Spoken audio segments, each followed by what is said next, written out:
rather than going into communities and doing actual welfare projects. And so what we'd say is, if you want superficial good, vote team proposition. If you want real good, because people demand accountability, because they like good organizations that do real good, vote team opposition. And the last thing is that has to be contested is that there's real harm to these teams. Either they don't give money, and there's huge harm, and the sports supply on this money, they rely on this money so fervently, because it's the incentive of the actual advertisers to get them into the public sphere in order to make their brand even more powerful. But furthermore, they just rely on the money, because that's how they pay the sports athletes and that sort of thing. And even if they do get money, it's not enough. So I'd rather talk to you first about the kind of marginal cost. And what we're going to talk to you, I'm going to extend on that, right? Because there's a difference between kind of the way people interact with charities as brands and the way they interact with institutions, corporations as brands. And what we'd say is the distinction is the ideas of values versus preferences. And what we'd say is values are intrinsically linked to your identity, whereas preferences we say are more arbitrary. But furthermore than that, what we'd say is that when people go for charities, the threshold for them donating to charity is much higher. And so you have to give a prophetic message. You have to say, please, the starving African children, please, cure cancer, people are dying. Because people are unable to weigh up the tangible costs, the ineffable effect on their societies. Whereas when they buy a sports brand, they can see the direct cost, they can see they're receiving a good, and so they can internalize that. Lastly, what I'm going to say is in a competitive market, the marginal cost is more valuable. If you have to compete with Coke and Sprite and that, all those kind of Coke and Fanta and Pepsi and all of those, a little bit of, oh, when you see Coke, you recognize the more you buy it. What we'd say is that makes a good difference to those corporations. What we'd say is the unknown kind of charitable organization, it has less marginal cost. And furthermore, people go into stores every day, and so the marginal cost is expressed more. People don't go into charitable organizations. So I'm going to talk about how it damages brands now very quickly. One, what we'd say is the sports culture is very superficial. It's a recreational activity. And what we'd say is that even if that's changed through a policy, there's an institutional memory. People remember kind of Coke and all those brands sponsoring these teams. And so what we'd say is it might detriment the ethos and the value of these teams that we've seen as superficial things. But furthermore than that, what we'd say is the idea that rich brands sponsoring teams might translate to these corporations. And what we'd say is that they would detriment because they're seen as rich enough to sponsor teams and that sort of thing, and they don't get as much money. Secondly, what we'd say is the motivation, because there's no financial accountability or less financial accountability, is lower. And so the kind of misrepresentation of brands is more likely to occur. And lastly, the race to the top. The race to the top, and I've already analysed why there will be competition, and hence we'll have a race to the top. And what I'd say is, even if it's not financial, what then happens is corruption, or what we'd say is the worst possible outcome is it's arbitrary, and the most deserving brands and the most deserving charities aren't recognized. The second thing I'm going to do is I'm going to talk about why it's unfair to these organizations, right? Because they've invested a lot in building up these teams by putting money into these teams, and one of the ways they reap reward is by branding everything. And we think that's legitimate. What we think is people should get what they deserve, and they put a lot of money, so they deserve a lot of influence. They deserve to capitalize on that influence. So the last thing we're going to do is look at why brands are important. Yes, ma'am. Do you think that it is more effective for the national state to actually advertising this charitable organization? Because people will see this is not an issue for something that is happening in the city, but an issue is maybe South Africa is carrying out the whole nation.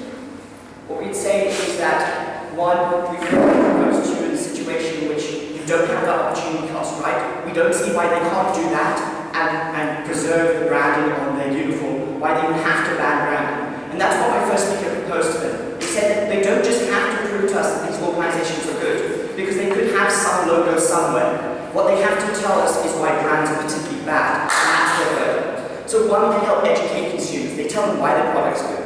Secondly, what we'd say is they hold players accountable, and we think that's good. Example by Tiger Woods, who's held accountable by Nike. But lastly, what we'd say is these brands actually do social welfare. They're just not the greedy capitalists they've been painted out to be.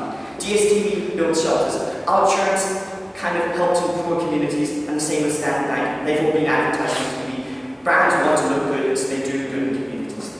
The last thing is about a response to the politicizing and soaring divisions. So they valued unity in sports. They said, you know what's good about sports? Unity. And this is based off the fact that, one, there are two types of charitable organizations. There's like PETA, which is an idea, and there's UNICEF, which is an idea or more effective to get on jerseys, right? They require the exposure. And what we'd say is those were political, motivated kind of organizations. And as soon as you start politicizing sport, you saw divisions. And it's for those reasons, because you detriment these companies, because you detriment sport and detriment banks, and you don't get the welfare. Means no ends. I beg to propose.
Thank that speaker and call on the third proposition speaker. Here.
With this proposition side, we're not really taking the whole burden from the government,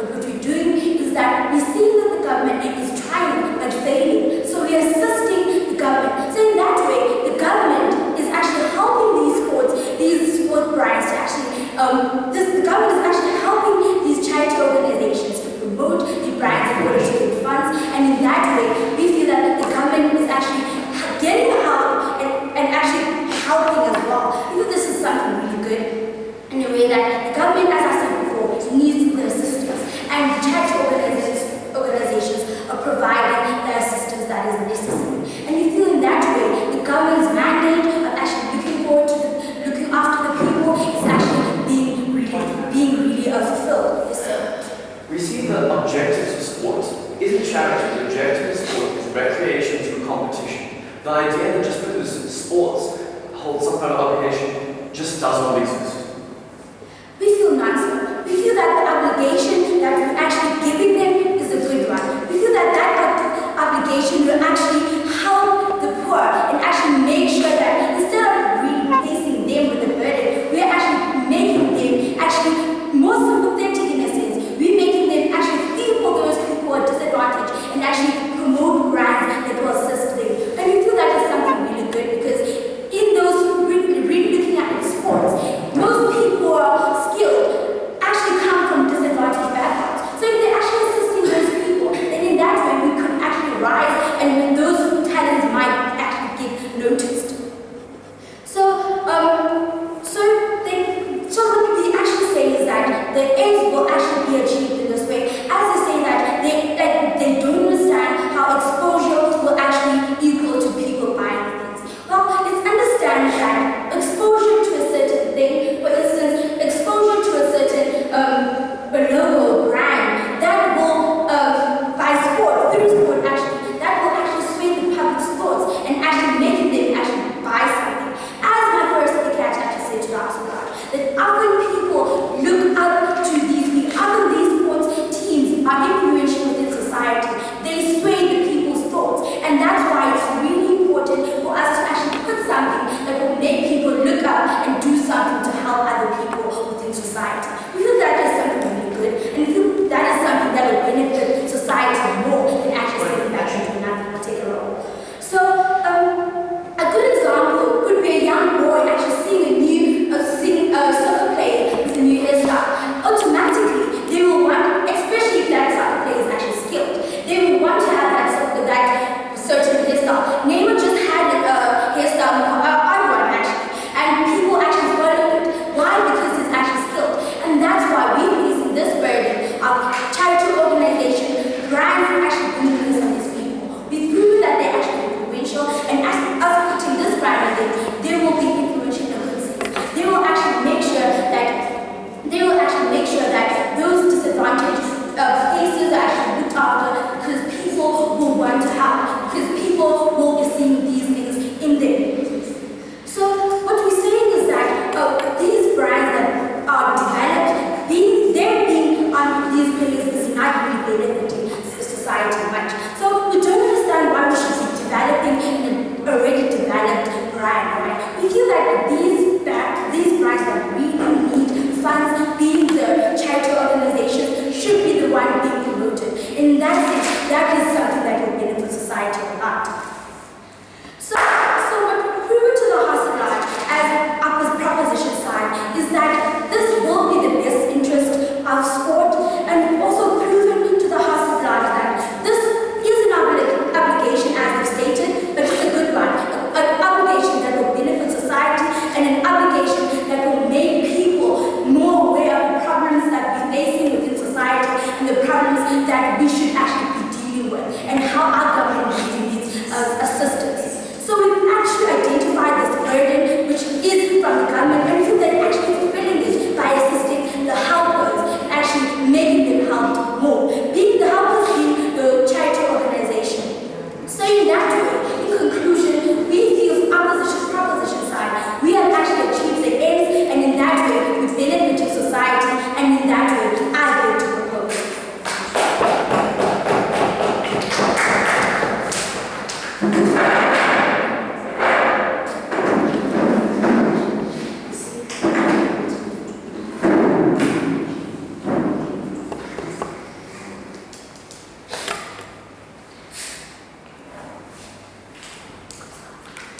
Thank that speaker and call on the third opposition speaker here.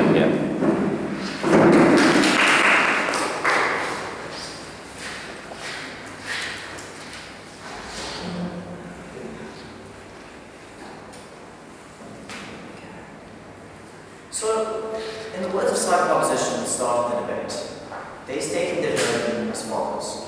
Sports should uplift charities. That was their problem at the start of the debate.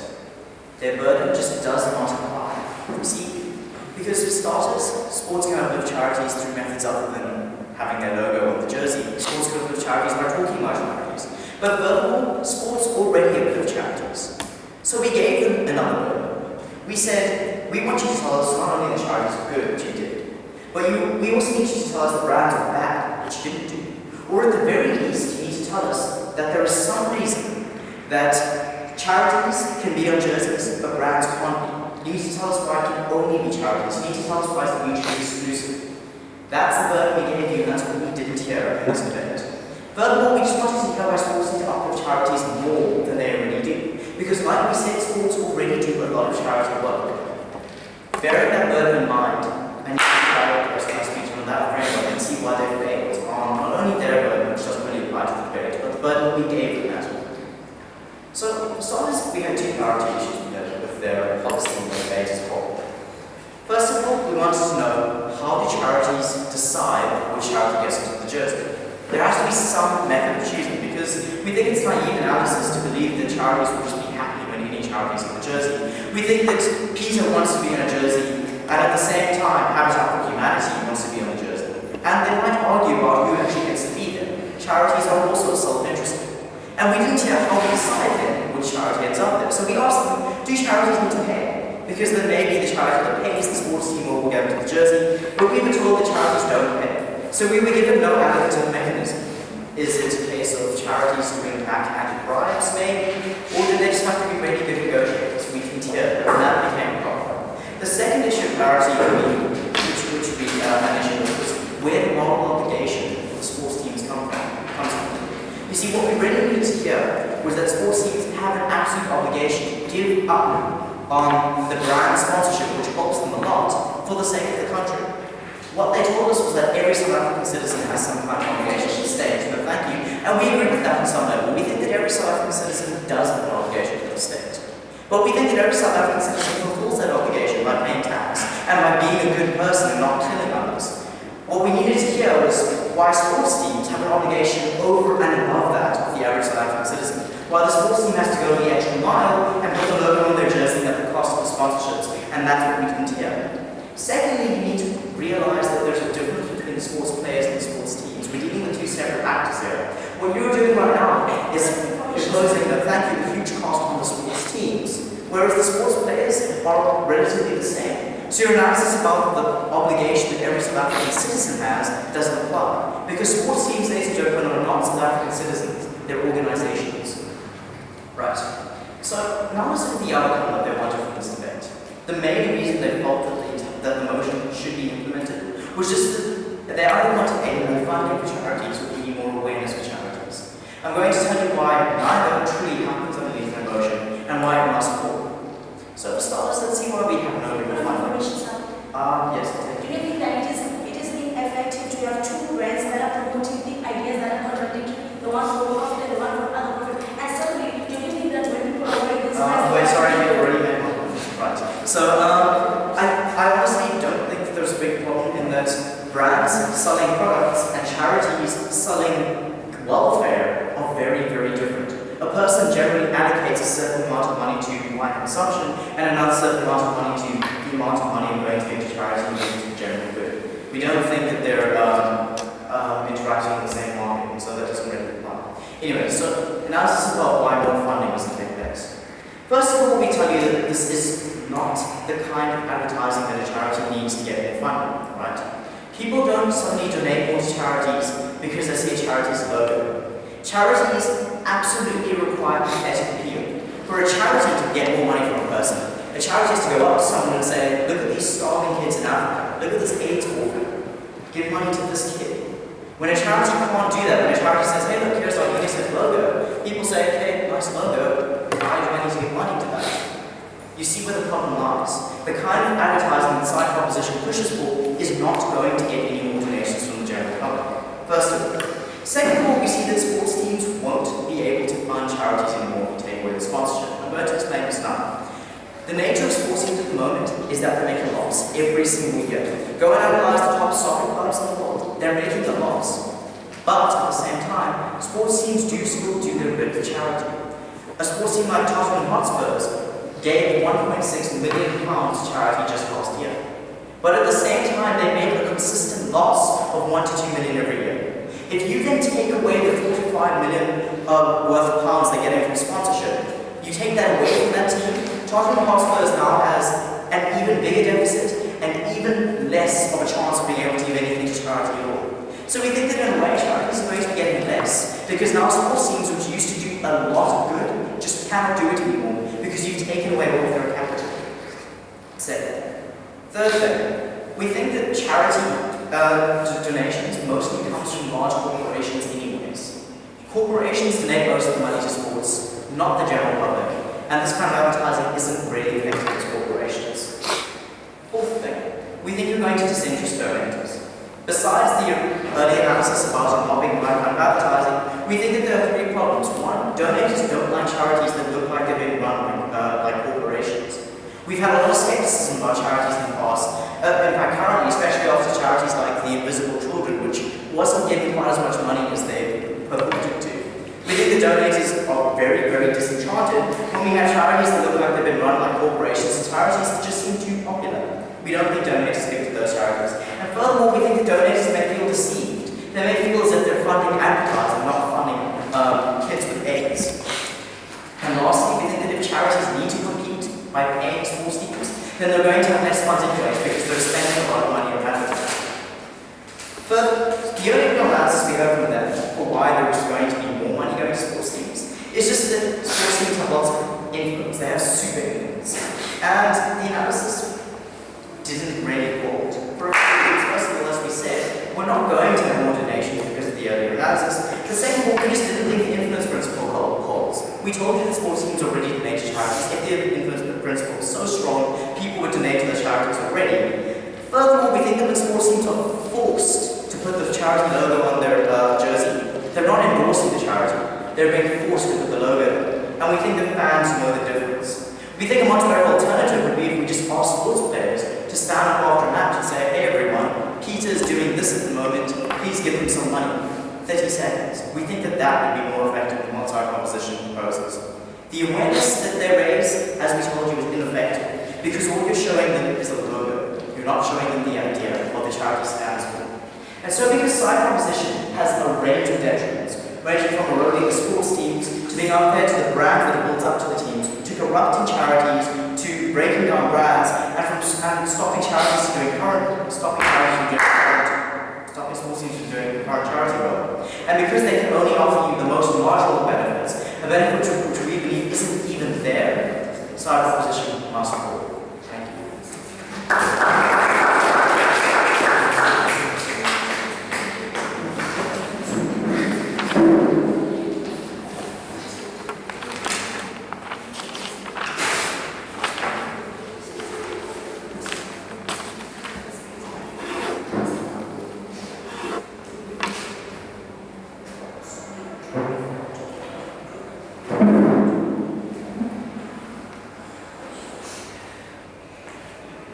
We thank that speaker and call on the opposition reply speaker.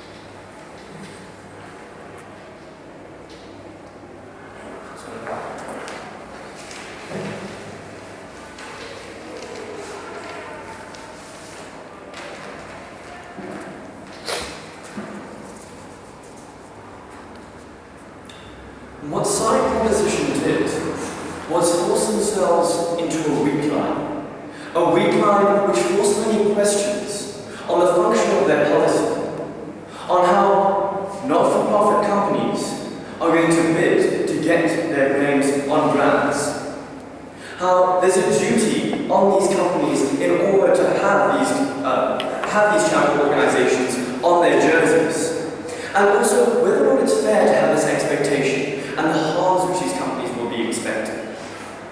And because of this, there were three main issues which we looked at in today's debate. The first of which is whether or not the sports teams had a duty to have these brands on their jerseys. The The second of which was whether or not we could make this some kind of exclusive policy. Why it needs to be an instance where we only had charitable organisations on these jerseys.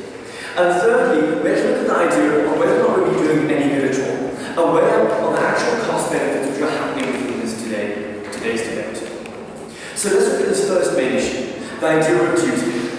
What they told us is like, look, the aims of sport are the ideas of charity, the ideas of good within society, and for these reasons, we should consider having these brands on the jerseys. Unfortunately, ladies and gentlemen, as we pointed out, this doesn't really pan out. Sports is founded on ideas of competitiveness and recreation, and the idea that they have an obligation simply because of some kind of false founding principle doesn't mean that they have it on their jerseys in the first place. What we told you is any kind of obligation which they might have, assuming that they do have, we feel is already fulfilled. We think that these companies contribute to their communities, we feel as though they pay tax to their societies, but more than this, we think many organisations do work in terms of satisfying charity and promoting charity in some way or another. But lastly, we feel as though the idea of forcing them to actually work and promote charity on their jerseys is an idea of slavery, to use them and use them as an object to social change. This idea of undermining players' dignity, undermining teams' dignity, and forcing into a situation where they're essentially slaves to the social group through a side proposition that think they're going to get. But lastly, what we told you is by implementing policy we have not-for-profit, we're actually going to force a situation where we harm the same companies which we're trying to use as tools. And for that reason, it's an unfair situation which we're placing these teams under. What we told you and emphasized throughout today's debate is that these teams which we're looking at, because of the competitive nature of sport, already have a huge deficits. And as a result, by forcing them to cut a huge revenue stream from their businesses, as sports teams essentially are, we actually put them in a situation where they're more vulnerable, more financially vulnerable, and could potentially harm many of the communities and people who rely on them for income. But lastly, what we ask them is, are you actually willing to harm these people? The problem which we have in today's debate is there's no reason why they told you why we can't have both situation. They never told us why some companies can't just decide or we have some kind of obligation to have maybe UNICEF on their jersey. But we still might have a situation in which these brands put Castle on their jerseys, in which they put Nike on these jerseys. The last and most problematic idea is the idea of imitation. The idea that simply because somebody writes Adidas, a sports person has Adidas on their jersey, this follows through and allows the charity organizations to attract donators. The simple fact that Messi has Adidas on his jersey means that young children want to buy Adidas because they think that Adidas is a tool to becoming a player like Messi. There's no reason why simply donating to charity or having a particular charity on your jersey means that you're going to have any particular better soccer skills. And as a result, this company no longer pans out. But rather, the problem which we face is that the tools for advertising doesn't work when you simply have on your jersey. What we need is emotional response, ladies and gentlemen. Emotion which we feel as though side proposition doesn't have. Thank you very much.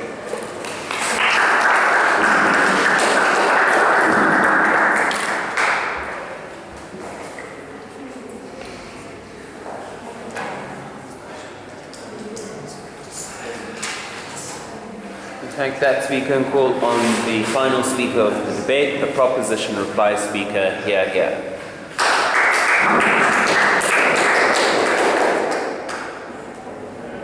What we had to prove as side proposition to the House of Lords was why brands are banned, why we do not want them in our professional teams' jerseys. Now, we as side proposition, we believe that we've done a very sufficient job into proving to you why we think brands are bad. Number one, we said they're profit-driven. Number two, they bring about egos in players in ways that players, when they play, they'll know that, hey, I'm wearing Nike, and they're not really going to do the job that they're supposed to do. And we said that charitable organizations, they're not profit-driven. And when these players are wearing these jerseys that will only have charitable organization badges, they will feel an incentive